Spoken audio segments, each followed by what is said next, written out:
Yo, what up, it's Don. Samuel Lee here. We are the Soul Brothers. How you guys doing? Back up in it. Performance review. Nike budget shoe. $80, man. Very cheap. Very cheap. So let's get right into it. Starting off with the traction, you have a gum outsole, and it's like herringbone and rhombuses and diamond shapes. Traction's really good. Very nice. Very happy about it.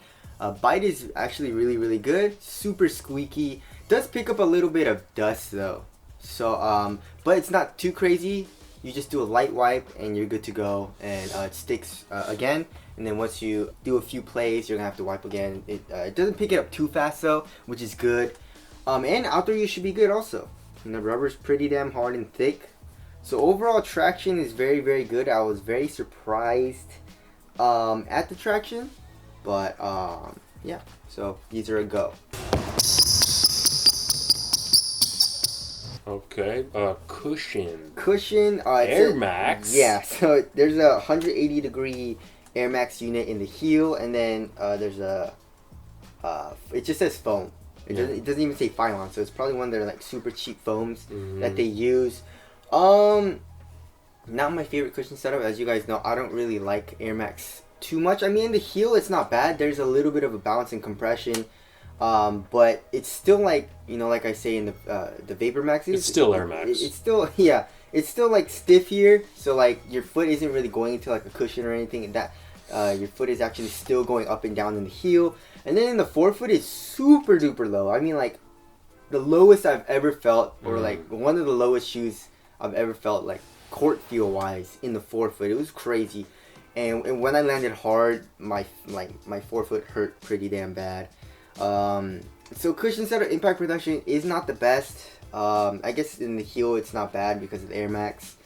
No bounce, very stiff, very good court feel though. And another thing is, I felt like I felt like the offset was very high. Oh yeah. Yeah, because like the Air Max also raises it up, and then you're super low in the forefoot. So not my favorite cushion setup, but it's okay. You know, it was pretty bad, to be honest. I didn't like it. So so there's that. Moving on to the materials, it's a mesh, and they use their shit mesh. Yeah, that's what they call it too. Yeah, it's trademarked. Shit mesh. Nike shit mesh. I don't like It's kind of like flying it, but not nearly as good. Yeah, and they have some flywire cables, of course, for more support and durability.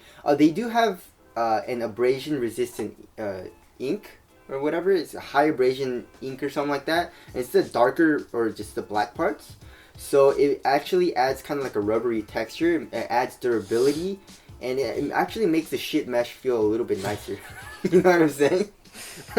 you know, Yeah. It doesn't feel bad in hand, right? Yeah, it's pretty nice for being shit. Yeah, you know, so not the best quality, but it's okay. And also the tongue is it is a full tongue, but it attaches to a material kind of like a tech fit booty, and it attaches to the forefoot for a better 1-to-1 fit.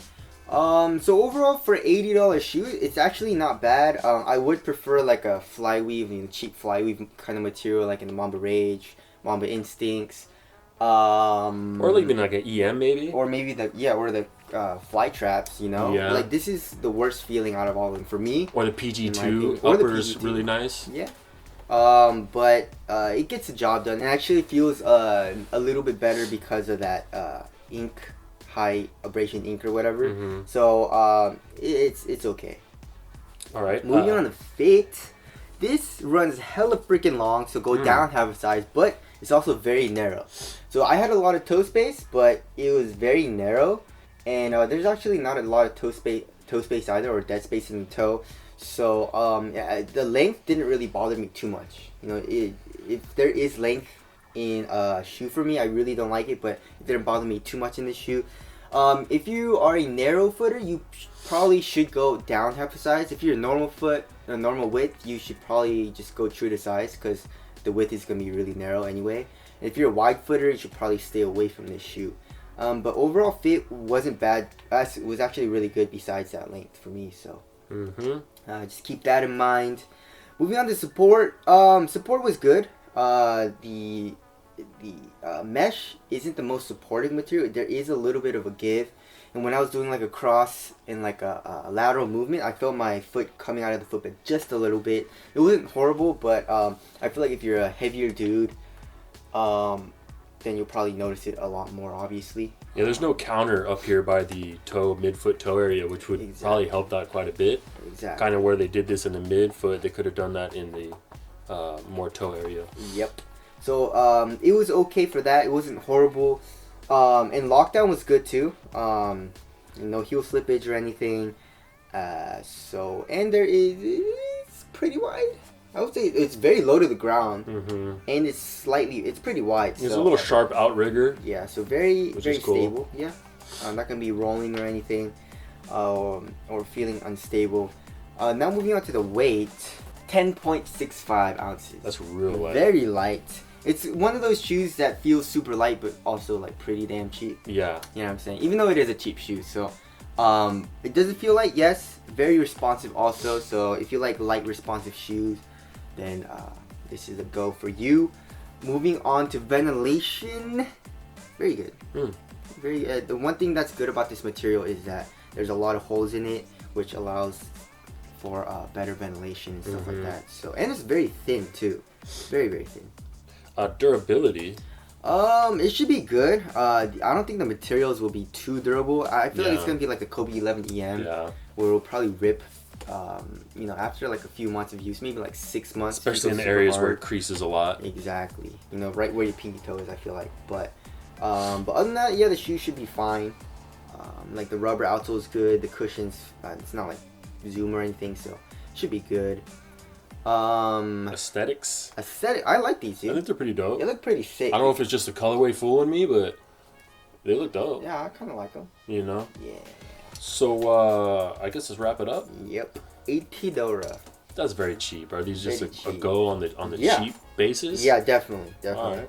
There are things that they definitely could have done better, like the materials and like the cushion and stuff like that. But it's $80, so you can't really complain about it. So for the price, yeah, it's worth it. If it was a little bit more expensive, like $110, $120, I would say no, because it definitely does feel like pretty cheap. But for it being an $80 shoe, I would definitely recommend it. And I got it for like $60 because it was on sale. Oh wow! So it's definitely worth the money if you need to save, and if you can't really spend the money on like more expensive shoes. This is definitely a go. Pretty damn good performer for the price. Yeah, these shoes always go on sale too. Exactly. Like these cheap models. Yeah. They always end up on crazy sales. You can get them for like $40 exactly. at the outlets. Yeah, we saw the one Infuriate for like $40 at the outlets this past week. So, anyways, this is Soul Brothers approved. Thank you guys for watching. We'll see you guys next time. Later. Peace.